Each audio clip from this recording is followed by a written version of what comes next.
শ্যামলীর পাশে দাঁড়িয়ে অহনাকে বাড়ি থেকে বের করে দিচ্ছে সূর্য। হ্যাঁ বন্ধুরা, এমনটাই দেখা যাবে। তাই সম্পূর্ণ জানতে ভিডিওটিতে লাইক দেওয়া, চ্যানেলটি সাবস্ক্রাইব করে দেখতে থাকুন। গল্পের শুরুতেই দেখা যাবে শ্যামলী বলতে থাকে, আমার ঘরে এই মেয়েটা ঢোকার সাহস পায় কি করে, কি করে সাহস পায়? তখনই অপরাজিতা বলে ওঠে, এক মিনিট শ্যামলী, তুমি যে ঘরটা তোমার বলছো সেই ঘরটা কিন্তু তোমার নয়, সেই ঘরটা অনির। আর তুমি কিন্তু অনির বউ নও, অনি তোমাকে বউ বলে মানে না। তখন এই কথা শুনে অনিকেত সহ শ্যামলী সবাই চমকে যায়।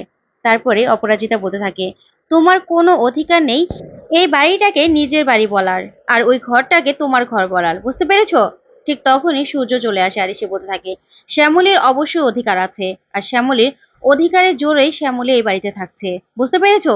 শ্যামলী এই বাড়িটাকে, গ্রেট বেঙ্গল ক্যাটারারকে আর অনিরকে অনেকটাই ভালোবাসে, আর সেই জন্য এই সব কিছুর জন্য, এই পরিবারের জন্য এই বাড়িতে আছে শ্যামলী। তখন এই কথা শুনে অপরাজিতা সহ সবাই চমকে যায়, আর অহনাও চমকে যায়। তারপরে সূর্য বলতে থাকে, শ্যামলী এই বাড়ির বউ, তাই ও এই বাড়িতে থাকবে, আর ওর এই বাড়িতে বড় একটা অবদান রয়েছে, বুঝতে পেরেছো? সেটা যদি তুমি অস্বীকার করো তাহলে কিন্তু সেটা পাল্টে যাবে না অপরাজিতা। ঠিক তখনই শ্যামলী অনিকেতকে বলতে থাকে, স্যার, আমি আপনার কাছ থেকে জানতে চাই, আপনি কি আমাকে বউ বলে মানেন কি মানেন না? তখন অনিকেত শ্যামলীর দিকে তাকিয়ে থাকে। তখন শ্যামলী বলে, তাকিয়ে থাকবেন না স্যার, বলুন। আমি আপনার ঘরে থাকছি, আমরা একসাথে থাকছি, আমি আপনার নামে সিঁদুর পরে এ বাড়িতে ঘুরছি, আর এ বাড়িতে আপনার জন্য এ বাড়িতে আছি, তাহলে আপনি কি আমাকে বউ বলে মানেন কি মানেন না, বলুন। তখনই অনিকেত বলতে থাকে, শ্যামলী, কোন কথা থেকে কোন কথায় নিয়ে গেলেন আপনি? মানছি আমি অহনা দোষ করেছে, তার জন্য আপনি এই কথাতে আসলেন কেন? তখনই শ্যামলী বলতে থাকে, স্যার, আপনি মানছেন না, আপনি কিছুই মানছেন না। আপনি যদি মানতেন তাহলে এই কথাগুলো এখন উঠতো না। অহনা বারবার দোষ করছে, কিন্তু আপনি কি কিছু বলেছেন? কিচ্ছু বলেননি। আর আমাকে এমন করে ম্যাডাম কথা শোনাচ্ছে, ম্যাডাম আমাকে বারবার করে বলছে আপনি আমাকে বউ বলে মানেন না, আমি আপনার বউ না। তাহলে আপনি বলুন, আপনি আজকে জবাব দিবেন যে আমি আপনার বউ কিনা, আপনি আমাকে বউ বলে মানেন কিনা। তখনই অনিকেত বলতে থাকে, শ্যামলী, এটা ঠিক জায়গা নয় এসব কথা বলার, প্লিজ আপনি এসব কথা বন্ধ করুন। তখনই শ্যামলী বলতে থাকে, না স্যার, আজকে তো এসব কথা বন্ধ হবে না, আপনাকে আজকে সবার সামনে বলতে হবে যে আপনি আমাকে বউ বলে মানেন কি না, বলুন হ্যাঁ অথবা না। তখন অনিকেত অবাক হয়ে তাকিয়ে থাকে। তারপরে শ্যামলী বলতে থাকে, বলতে পারলেন না তো স্যার, কারণ আপনি বলতে পারছেন না এই মেয়েটা সামনে আছে বলে, অহনা সামনে আছে বলেই আপনি এখন বলতে পারছেন না। তখন এই কথা শুনে অনিকেত বলতে থাকে, শ্যামলী, আপনি কিন্তু এবার বাড়াবাড়ি করছেন, আপনি নিজেও জানেন, আপনি নিজেও জানেন সবটা, তাহলে কেন আপনি বারবার আমাকে জিজ্ঞাসা করছেন? তখন শ্যামলী বলতে থাকে, না স্যার, আমি তো কিছু জানি না, আমি কিছু জানি না, আমি আপনার মুখ থেকে সবটা শুনতে চাই যে আপনি আমাকে বউ বলে মানেন কিনা। তখন অনিকেত বলতে থাকে, শ্যামলী দেখেন, এখন কিন্তু বাড়াবাড়ি হয়ে যাচ্ছে, আপনি তো জানেন যে আপনি আমার কত ভালো বন্ধু। তখন শ্যামলী বলতে থাকে, স্যার, আমি না অনেকটা বড় হয়ে গেছি, এখন না বন্ধু বন্ধু খেলার সময় নেই, আমি আপনাকে স্বামী হিসেবেই মানি, তাহলে আপনি আমাকে বউ বলে মানেন কিনা সেটা বলেন, সেটা আমি শুনতে চাই। আজকে হয় এদিক হবে আর না হয় ওদিক, আপনি যদি আমাকে বউ বলে মানেন তাহলে তো মানেন, না হলে আমি এ বাড়ি ছেড়ে চলে যাব, আমি এক জায়গায় থাকবো না, হয় আপনি অহনা না হয় আমাকে, দুজনের মধ্যে একজন বেছে নেবেন। তখন এই কথা শুনে অনিকে চমকে যায়। তখন শ্যামলী বলতে থাকে, বলুন স্যার, কিছু বলতে পারছেন না তো? তখন অনিকেত কিছু বলে না। তারপরেই সূর্য বলতে থাকে, কেন বলতে পারছিস না তুই অনি? বলে দিলেই তো হয়ে যায়, বল তুই শ্যামলীকে বউ বলে মানিস। তখন প্রিয়াও বলতে থাকে, শ্যামলীদি, যেহেতু দাদা ভাই কিছু বলছে না তার মানে সম্মতিরই লক্ষণ। তখন শ্যামলী বলতে থাকে, না প্রিয়া দিদি, সব সময় সম্মতির লক্ষণ হয় না, স্যার বলতে পারছে না কারণ স্যার অহনাকে ভালোবাসতো, স্যার অহনাকে ভালোবাসে, এখনো স্যারের অহনার প্রতি দুর্বলতা রয়েছে, সেই জন্য স্যার কিচ্ছু বলতে পারছে না, কারণ স্যার একসময় তো অহনাকে ভালোবাসতো, যখন ম্যাডাম মেনে নেয়নি, তখন ওনাদের ভালোবাসা যখন সফল হলো না, স্যার তো অহনার সাথে সংসার করতে চেয়েছিল, কিন্তু সংসারটা করতে পারেনি, সে অতৃপ্ত ইচ্ছা এখনো রয়ে গেছে মনের মধ্যে। সে বিদেশ চলে গেছিল ঠিক, কিন্তু তার ইচ্ছেটা রয়ে গেছিল, আর সে মনে করেছিল যে ভালোবাসা তো একজনকে বাসা যায়, তাই একজনকে তো ভালোবেসে ফেলেছে, অন্য কাউকে আর ভালোবাসতে পারবে না। তারপরে স্যার তো ভালো মানুষ, তার সাথে জড়িয়ে গেল এই শ্যামলীর নাম।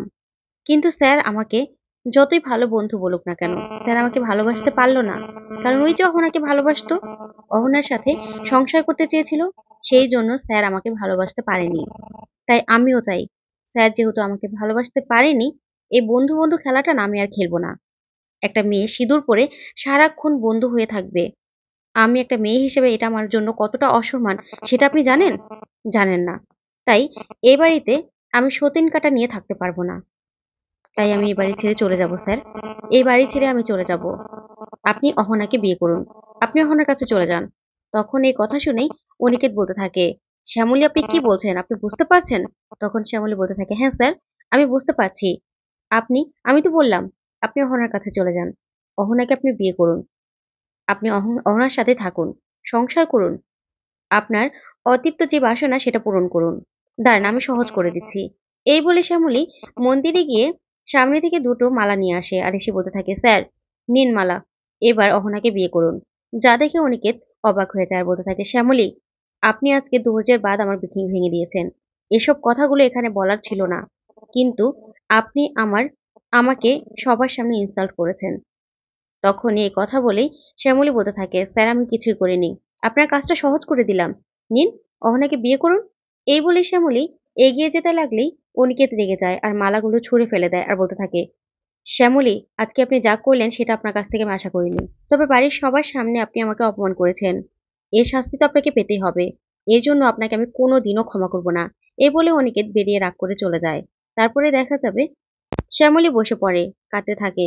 ওইদিকে সবাই চিন্তা করতে থাকে অনির জন্য। ফোন করতে থাকে সূর্য, কিন্তু কিছুতেই অনি ফোন ধরে না। তখন শ্যামলী বলতে থাকে, বড়বাবু ফোনটা ধরলো? তখন সূর্য বলতে থাকে, না শ্যামলী ফোন ধরেনি। তখন শ্যামলী বলতে থাকে, বড়বাবু আপনারা কি জানেন স্যার এই সময় কোথায় যেতে পারে? তাহলে আমি খুঁজতে যেতাম। তখন সূর্য বলতে থাকে, না শ্যামলী তুমি এত রাত করে কোথায় খুঁজতে যাবে? রাতটা শেষ হোক, সকাল হলে উনি রাতটা শেষ হলে ফিরে আসবে। তখনই অপরাজিতা বলতে থাকে, ওরু গাড়ি বের করে আমি বেরোবো। তখন সূর্য বলে, তুমি কোথায় যাবে? তখন অপরাজিতা বলতে থাকে, তোমরা হাত পা গুটিয়ে ঠান্ডা মাথায় এখানে বসে থাকতে পারো, আমি তো থাকতে পারি না। আমার ছেলে বাহিরে, আমার ছেলে কিছু যেন না হয়। তখন এই কথা বলে সূর্য বলতে থাকে, আচ্ছা ঠিক আছে বুঝলাম, তোমার ছেলে কিছু হবে না, কিন্তু তুমি কোথায় যাবে আর কেনই বা যাবে? তখন অপরাজিতা বলতে থাকে, শুনো, এই মেয়েটা যা করেছে এই মেয়েটা করেছে। তখনই শ্যামলী বলতে থাকে, ম্যাডাম যা হওয়ার হয়েছে, এবার চলুন আমিও যাব সাথে। তখনই অপরাজিতা বলতে থাকে, না, তোমার জন্য আজকে আমার ছেলে ছেলে বাড়ি থেকে বেরিয়ে গেছে। সাবধান, নাটক করবে না, তোমার এই নাটক না আমার সহ্য হচ্ছে না। একদম নাটক করবে না। তোমার জন্য এক ছেলেকে আমি হারিয়েছি, আর অন্যের কিছু হলে না আমি কাউকে ছাড়বো না। আর তোমার হয়ে যারা যারা কথা বলবে না তাদেরকেও আমি ছাড়বো না। তখনই সূর্য বলতে থাকে, আচ্ছা ঠিক আছে, আমাদেরকে তুমি ছাড়বে না ঠিক আছে, কিন্তু তোমার ছেলে যেটা করেছে সেটা কি ঠিক করেছে? তোমার ছেলে এই যে শ্যামলীর সামনে অন্য একটা মেয়ের সাথে এরকম করছে, এই যে অহনা আসার পর থেকেই ওদের মধ্যে ঝামেলা সৃষ্টি হচ্ছে, সেগুলো তোমার আর আমার মাঝখানে যদি কেউ চলে আসতো, তখন তুমি কি করতে? তুমি নিজের জায়গায়, শ্যামলীর জায়গায় তোমার নিজেকে বসিয়ে কোনোদিনও দেখেছো? আমাদের মাঝখানে যদি অন্য একটা মেয়ে চলে আসতো, তাহলে তুমি কি করতে? তখনই অপরাজিতা চুপ করে থাকে। তখন সূর্য রেগে যায় আর বলতে থাকে, বলো কি করতে? তুমি সহ্য করতে পারতে? তাহলে শ্যামলী কেন সহ্য করবে? এই অহনা আসার পর থেকেই ওদের মাঝখানে ঢোকার চেষ্টা করছে, যত অশান্তি করছে। তাহলে কেন সহ্য করবে শ্যামলী? শ্যামলী আজকে যা বলেছে ঠিক বলেছে। তোমার ছেলে কেন বলতে পারলো না যে ও শ্যামলীকে বউ বলে মানে? তারপরে অহনা এসে বলতে থাকে, আঙ্কেল আমার জন্য এসব কিছু হয়নি। তখনই সূর্য বলতে থাকে, শোনো অহনা, তুমি আসার পর থেকে না এসব কিছু হচ্ছে, তাই আমার মনে হচ্ছে তুমি এখানে থাকা আর উচিত হবে না, এ বাড়ি থেকে তুমি বেরিয়ে যাও। যা শুনে অহনা অবাক হয়ে যায়, সে খুশি হয়ে যায়